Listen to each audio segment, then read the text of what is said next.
తెలుగు వారి #1 choice Telugu matrimony.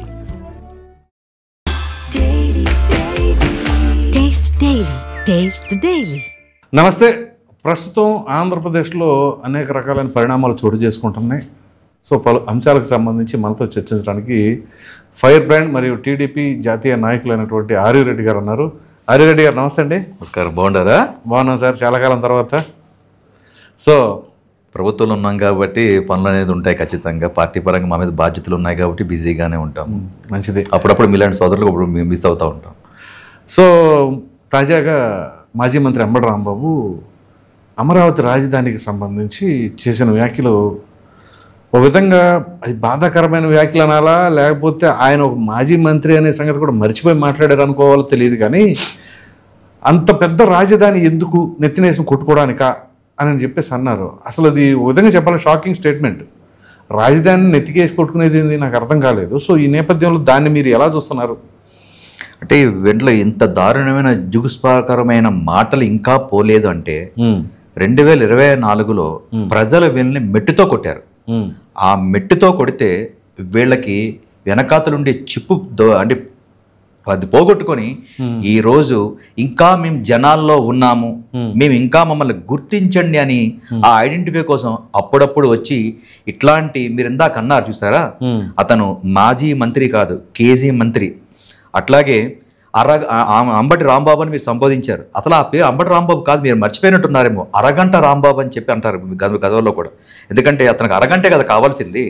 అరగంట మనిషి ఈరోజు వచ్చి ఇంట్లో వాళ్ళు కూడా చీకొట్టినారు. మీరు గతంలో కూడా చూసుకుంటే ఇతని ఎలక్షన్స్ ముందు కూడా తన సొంత బిడ్డ ఇతని మెట్టుతో కొట్టిన సందర్భాలు ఉన్నాయి. ఇంట్లోనే నీకు ఓట్లు లేదు, ఆఖరికి నీ స్టేట్లో కూడా నీ పార్టీ కూడా డిపాజిట్లు లేకుండా 11 సీట్లతో పరిమితి చేసినారు. మీ నాయకుడే ఈరోజు కూడా జనాలు తలెత్తుకుని తిరగలేకపోతా ఉన్నాడు. ఈరోజు దేశం గర్వించదగ్గ ప్రపంచ దేశాలకి దీటుగా ఒక రాష్ట్ర రాజధాని కూడా మనం కట్టుకుందాం అనుకుంటే ఎందుకు మీకు అక్కసు అనేది నేను మీకు విశదీకరిస్తాను. ఈరోజు గతం నుంచి కూడా ఈ యొక్క యువజన శ్రామిక రైతు పార్టీకి సంబంధించిన నాయకుడు కానివ్వండి, ఆ పార్టీలో ఉండే ఇతరాత్రి ఈ దండుపాలెం సోకాల్డ్ ఇలాంటి అరగంట వ్యక్తులు కూడా ఎప్పుడు కూడా అమరావతి మీద విషం చెమ్మడం జరుగుతూ ఉంది.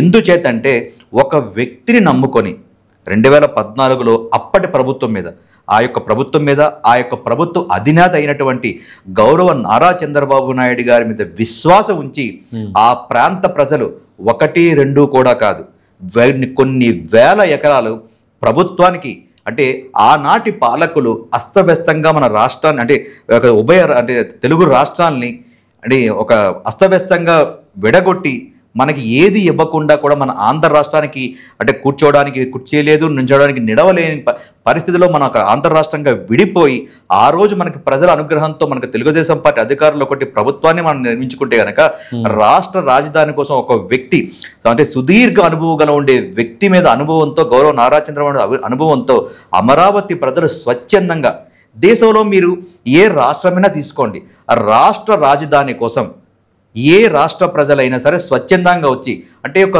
భూమి అంటే తన అమ్మ కన్నా ఎక్కువగా ప్రేమిస్తూ ఉంటారు, ప్రాణం కన్నా ఎక్కువ విలువ అటాచ్మెంట్ ఉంటుంది. అలాంటి ఒక ఎమోషనల్ అటాచ్మెంట్ ఉండే భూమిని ప్రభుత్వానికి దారాదత్తంగా ₹1 కూడా తీసుకోకుండా ప్రభుత్వం కూడా ల్యాండ్ పూలింగ్లో మేము ఎప్పుడైనా కూడా తీసుకుంటే గనక ప్రభుత్వం అనేది అజమాయిషి అనేది ఉంటుంది.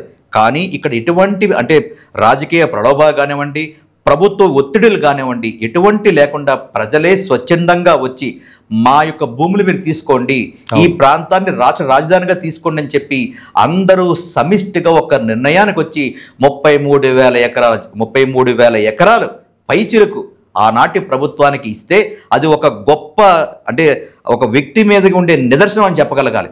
అలాంటి వ్యక్తికి అన్ని వేల ఎకరాలు ఇచ్చిన తర్వాత దురదృష్టవశాత్తు 2019లో తారుమారైపోయినాయి. ఎందుకు తారుమారైపోయానంటే జగన్మోహన్ రెడ్డి ఆ యొక్క పార్టీ అధ్యక్షుడు ఏ రోజు కూడా ప్రజల అభివృద్ధిని ఎప్పుడు కూడా కాంక్షించాడు.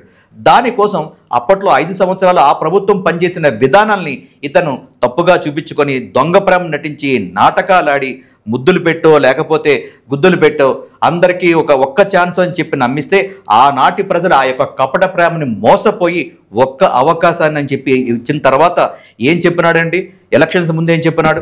నేను మాట తప్పను, మడమ తిప్పను, అసెంబ్లీ సాక్షిగా, పవిత్ర దేవస్థానం అయినటువంటి శాసనసభ సాక్షిగా ఈ యొక్క పెద్ద మనిషి ఏం మాట్లాడినాడండి?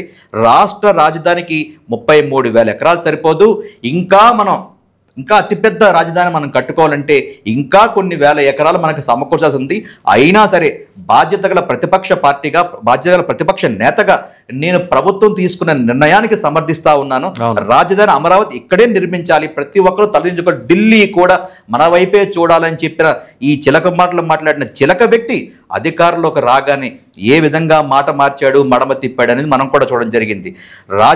రాజధాని కోసం రైతన్నలు స్వచ్ఛందంగా వచ్చి భూమిని ఇస్తే అధికారంలోకి వచ్చిన తర్వాత ఆ భూమి ఇచ్చిన రైతుల్ని, రైతమ్మల్ని రాష్ట్ర రాజధాని ఇక్కడే కట్టండి అని చెప్పంటే, అంటే పేకాట మాదిరిగా 3 రాజధానులుగా అసెంబ్లీలో మళ్ళీ తీర్మానం చేసి ఆ యొక్క వ్యతిరేకతని రాష్ట్ర ప్రజలు చూపిస్తూ ఉంటే ఆ యొక్క అమరావతి ప్రాంత ప్రజల్ని ఎన్ని విధాలుగా అవమానించాడో, శారీరకంగా కానీ మానసికంగా కానీ అనేది మనం గడిచిన 5 సంవత్సరాల కూడా జరిగింది. అంటే అమరావతి అంటే ఒక కమరావతి అని చెప్పి అన్నాడు. అంటే జగన్మోహన్ రెడ్డి కానివ్వండి, వైఎస్ఆర్సీపీ పార్టీకి సంబంధించిన ఆ యొక్క ఆలోచన విధానం ఏంటంటే కులాల వారీగా విడగొడతారు, మతాల వారీగా, ప్రాంతాల వారీగా విడగొట్టి ఆఖరికి అమరావతిని కూడా ఒక కులానికి, ఒక వర్గానికి సంబంధించి దాన్ని కమరావతి అని చెప్పి ఆ నాయకుడు స్వయంగా అసెంబ్లీలో మాట్లాడిన సందర్భాలు లేవా? దానికి సంబంధించి ఈ యొక్క దండుపాలెం క్యాండిడేట్లు అయినటువంటి ఈ అరగంట వ్యక్తులు కానివ్వండి, గంట వ్యక్తులు కానివ్వండి, ఎప్పుడు వచ్చాం కాదన్నయ్య, బుల్లెట్ దిగుదని చెప్పి సినిమా డైలాగ్ చెప్పినటువంటి ఒక వేస్ట్ ఫెలోస్ కూడా ఈ విధంగా అమరావతిని ఒక భ్రమరావతి అని చెప్పేసి ఉత్తరాంధ్రకు సంబంధించిన ఒక వ్యక్తి ఈరోజు శాసన మండలిలో కూడా ఆ పేర్లు కూడా ఎత్తాల్సిన పని లేదు. ఆ వ్యక్తి కూడా అమరావతిలో ఏముంది, ఒక శ్మశానాల దెబ్బ అని చెప్పి ఇలా రకరకాలుగా వాళ్ళ నోటికి వచ్చినంతగా ఎన్ని విధాలుగా అవహేళనలు చేశారో అది కూడా చూసాం. ఆఖరికి రైతమ్మలు కూడా, అంటే ఒక సంసారాన్ని ఒక 4 గోళ్ల మధ్య చేసుకునే స్త్రీ మూర్తులు కూడా రాష్ట్ర రాజధాని కోసం మాకు కావాలని ఉద్యమాలు చేసిన చరిత్ర దేశంలో ఎవరికైనా ఉందా? మనం పుట్టక ముందు మన స్వతంత్ర ఉద్యమం మనం చదివాం మన పుస్తకాల్లో. ఎంతో మంది, ఎన్నో లక్షల మంది, వేల మంది మన దేశం కోసం ప్రాణాలు అర్పించిన సంఘటనలు చూసాం. ఈ రోజు మనం ఇంత టెక్నాలజీలో ఉండి కూడా రాష్ట్ర రాజధాని అమరావతి కోసం 272 మంది వ్యక్తులు అమరులయ్యారంటే ఇది ఆంధ్ర రాష్ట్ర రాజధాని కోసం కదా ఆనాటి రైతులు ప్రాణాలు కోల్పోవడం జరిగింది.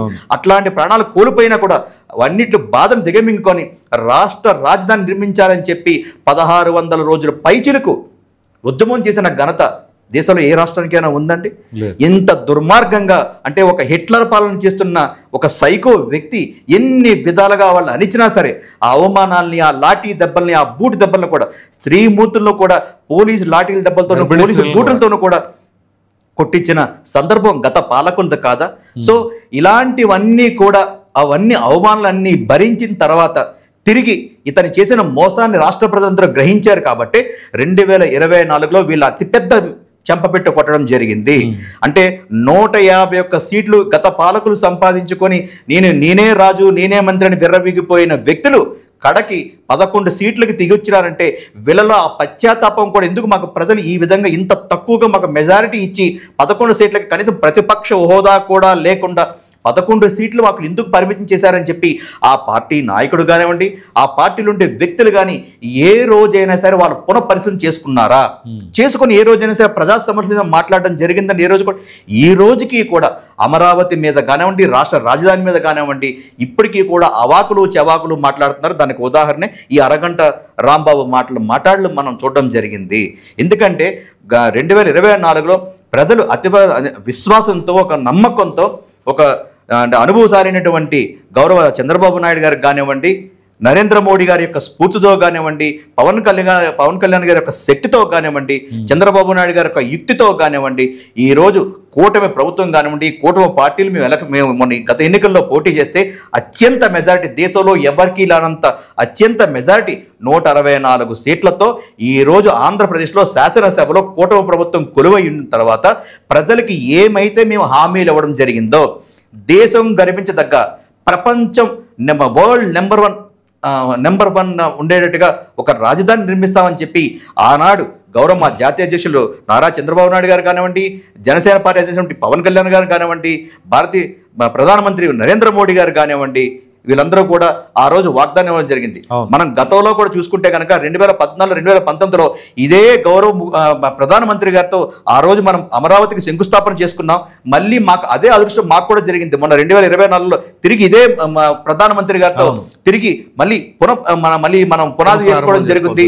మళ్ళీ ఆ ప్రారంభంతో ఈ గడిచిన 2 సంవత్సరాల్లో అమరావతి ఏ విధంగా పరుగులు పెడతా ఉంది, మనకి ఆంధ్ర రాష్ట్రానికి ఏ విధంగా పెట్టుబడుల రూపంలో వస్తూ ఉంది, కేంద్ర ప్రభుత్వం సహకారంతో కానివ్వండి, అదే నారా చంద్రబాబు నాయుడు గారి యొక్క వ్యక్తి మీద ఉండే విశ్వాసంతో కానివ్వండి, ప్రపంచం నలుమూల నుంచి కూడా మనకి పెట్టుబడుల వరద వస్తూ ఉంది. దానితోనే ఈరోజు అమరావతిని మనం అన్ని విధాలుగా మనం అభివృద్ధి పరుచుకుంటా ఉన్నాం. సెక్రటరీ పూర్తిగా కావాల్సి వస్తుంది, అసెంబ్లీ పూర్తి కావాల్సి వచ్చింది, అట్లాగే ఎమ్మెల్యేకి సంబంధించిన కానీ మంత్రులు సంబంధించింది కానివ్వండి, హైకోర్టుకు సంబంధించింది కానివ్వండి, ఇతరత్ర యూనివర్సిటీలు కానివ్వండి. నిన్న కాక మొన్న కూడా మనం చూసాం, గత వారంలో జరిగినప్పుడు గౌరవ కేంద్ర మంత్రివర్యులు, ఆర్థిక శాఖ మంత్రివర్యులు ఆధ్వర్యంలో వారి యొక్క చేతుల మీద కానీ దేశంలో ఎక్కడైనా జరిగిందండి. ఒక 15 జాతీయ బ్యాంకులు, అట్లాగే ఒక ప్రైవేటు బ్యాంకులు కానివ్వండి, కొన్ని బీమా సంస్థలు ఒకే దిక్కున కొలువైనది ఎక్కడైనా ఏ రాష్ట్రంలో ఏ రాజధానిలోనే ఉందా? అది గౌరవం మనకే దక్కింది, ఆంధ్ర రాష్ట్రంలో దొరికింది కదండి. అంటే ఎక్కడైనా సరే బ్యాంకులు అనేది వేరే వేరే ప్లేసుల్లో ఉంటాయి, పలానా ప్లేస్లో పలానా ప్లేస్ అని చెప్పుకుంటాం. కానీ మన ఆంధ్ర రాష్ట్రంలో అమరావతి మన రాజధానిలో ఒకే వీధిలో అన్ని బ్యాంకులు కానివ్వండి, అట్లాగే బీమా సంస్థలు కానివ్వండి, అన్నీ కూడా ఒకే వీధిలో పెట్టి దాన్ని బ్యాంక్ స్ట్రీట్గా కూడా నామకరణం చేయడం కూడా జరిగింది. ఆ అద్భుత అవకాశం ఎవరికి దొరికిందండి? ఆ గౌరవం ఎవరికి దొరికింది? మన ఆంధ్ర రాష్ట్ర ప్రజలకు కానివ్వండి, మన అమరావతికే కదా దొరికింది. అంటే ఈ విధమైన అభివృద్ధి జరుగుతూ పోతా ఉంటే ఈ యొక్క వ్యక్తులకి కళ్ళు కొట్టుకుంటా ఉన్నాయి. అందుకోసమే మాకు ప్రపంచం గర్వించదగ్గ మాకు రాజధాని అవసరం లేదు, మీరు మాకు 2 గదులతో సరిపోతుందని. ఎందుకంటే అరగంటకు సంబంధించిన వ్యక్తి 2 గదులే కదా కావాల్సింది. వీళ్ళకి రాజధాని అనేది ఎప్పుడు కూడా చెరదింపు. వీళ్ళు ఎప్పుడూ కూడా కులాల మతారుగా, వర్గాల మతారుగా విడగొట్టి పాలించి రాష్ట్రాన్ని అస్తవ్యస్తం చేసినారు. మనం కూడా చూసాం కదా, రాయలసీమలో ఒక మాదిరి, ఉత్తరాంధ్రగా ఒక మాదిరి, కోస్తాంధ్రగా ఒక మాదిరి విడగొట్టి 5 సంవత్సరాలు కూడా రాష్ట్రాన్ని ఎటువంటి అంటే ఏమీ చేయకుండా 5 సంవత్సరాలు ఎట్లా పబ్బం గడిపిస్తారో మనం కూడా చూసాం. ఎందుకంటే వీళ్ళకి అభివృద్ధి అంటే ఏంటో తెలియదు. ఎప్పుడూ కూడా దోచుకోవడం, దాచుకోవడం. వీళ్ళకి అధికారం ఎందుకు కావాలండి? అసలు ప్రజలు ఎందుకు అధికారం ఇచ్చారు వీళ్ళకి? మమ్మల్ని ఒక మంచి సుపరిపాలన ఇవ్వండి, మమ్మల్ని అభివృద్ధి పదవులు నడిపించండి, భావితరాల్ని కాపాడండి, భవిష్యత్తును మంచిగా ఉండాలండి, మీరు అభివృద్ధి పరచని చెప్పి అవకాశం ఇస్తే వీళ్ళు ఏం చేశారండి? ఆ అధికారంతో మిమ్మల్ని మేము అభివృద్ధి పరచం, మమ్మల్ని మేము అభివృద్ధి పరచుకుంటాం, మా భావితరాలను మేము కాపాడుకుంటాం, మా భవిష్యత్తును మేము కాపాడుకుంటాం అని చెప్పి తరతరాలుగా కూడా కూర్చుని తిరగనంత సంపదనే వీళ్ళ నాయకుడు సంపాదించుకున్నాడు. అలాగే ఈ యొక్క అరగంట మంత్రి కానివ్వండి, ఇతరాత్ర మంత్రులు కానివ్వండి ఎంత సంపాదించుకున్నారో ఏంటి అనేది ఈ రోజుకి కూడా ప్రత్యక్షంగా సాక్షులు ఉన్నారు. దానికి సంబంధించిన డిపార్ట్మెంట్ దగ్గర కూడా లెక్కలు ఉన్నాయంటే వీళ్ళు ఏ విధంగా ఆంధ్ర రాష్ట్రాన్ని అమ్మేశారు, ఏ విధంగా ఆంధ్ర రాష్ట్రాన్ని దోచుకున్నారనే సంగతి కళ్ళ ముందు కనబడతా ఉంది. మీ మీడియా ద్వారా, మీ ద్వారా ఈ యొక్క అరగంట వ్యక్తిని మేము ఒకటే అడుగుతా ఉన్నాం, నిజంగా గనక నీకు అంత పెద్ద రాజధాని అవసరం లేదు అనుకుంటే గనక మరి ముఖ్యంగా ముందుగా మీ నాయకుడిని ఎందుకు అడగలేదు? అన్నా మనకి ఎందుకన్నా ఇంత పెద్ద ప్యాలెస్లు, మనకి తాడేపల్లిలో అంత ప్యాలెస్ దేనికి, అట్లాగే మనకి లోటస్ పాండ్లో అంత పెద్ద ప్యాలెస్లు దేనికన్నా, అలాగే యలహంక ప్యాలెస్లు మనకి కర్ణాటకలో యలహంక ప్యాలెస్ మనకి దేనికన్నా, నీకు నాకు అరగంటే కదా కావాల్సింది, 2 గదులు ఉంటే మనకు సరిపోతుంది కదా అని ఎందుకు వీళ్ళ నాయకుడిని అడగలేదు అనేది ఈ అరగంట వ్యక్తిని మీ ద్వారా మేము ప్రశ్నిస్తాను. కాబట్టి ప్రజలు వీళ్ళకి మెట్టుతో కొడుతుంటే వీళ్ళకి ఇంకా సిగ్గు రాకుండా ఇప్పటికీ కూడా మన రాష్ట్రం మీద కానివ్వండి, మన రాష్ట్ర రాజధాని మీద కానీ అక్కసుతో పోతున్నారు. కాబట్టి వీళ్ళకి రాష్ట్ర ప్రజల మీద కానీ, ప్రజాస్వామ్యం మీద కానీ ఎటువంటి బాధ్యత లేదు. కూటమి ప్రభుత్వం ఒక్కటే నిర్ణయించుకుంది, మేము ఎలక్షన్లో ఏదైతే వాగ్దానాలు చేశామో ఆ వాగ్దానాల్ని కృతనిశ్చయంతో కూటమి పార్టీలు కానివ్వండి, కూటమి ప్రభుత్వం నెరవేరుస్తూ ఉంది. దానికి ఉదాహరణ ఈరోజు మీరు అందరూ చూస్తారు, మీడియాలో కూడా చూస్తూ ఉంటే అమరావతి ఏ విధంగా పరుగులు పెడుతుందో మీ కళ్ళలోనే ఆనందం కనబడతా ఉంది. పార్టీ పరంగా నేను చెప్పాల్సిన పని లేదు. సామాన్యుడు కూడా కాళ్ళు ఎగరేసుకొని నేను ఆంధ్రుడురా, నా రాష్ట్ర రాజధాని ఆంధ్ర రాష్ట్ర రాజధాని అమరావతి అని చెప్పి సగౌరవంగా తలెత్తుకునే విధంగా తయారవుతుందంటే దానికి పూర్తిగా ఆ కీర్తి కానీ, ఆ పేరు కానీ గౌరవ ముఖ్యమంత్రి నారా చంద్రబాబు నాయుడు గారు కానివ్వండి, జనసేన పవన్ కళ్యాణ్ గారు కానివ్వండి, అట్లాగే నరేంద్ర మోడీ గారి యొక్క సహాయ సహకారాలతో ఈరోజు మన అమరావతి దేదీప్యమానంగా ముందుకెళ్తుంది. 2028 కల్లా ఆంధ్ర రాష్ట్రంలో అమరావతి అనేది పూర్తిగా డెవలప్మెంట్ చేసి ఈ ఆంధ్ర రాష్ట్ర ప్రజలకు మేము ఏవైతే వాగ్దానం ఇచ్చామో ఆ వాగ్దానం నెరవేర్చామో మీ ద్వారా తెలియజేస్తూ ఉంటాం. Right sir, thank you. Thank you so much.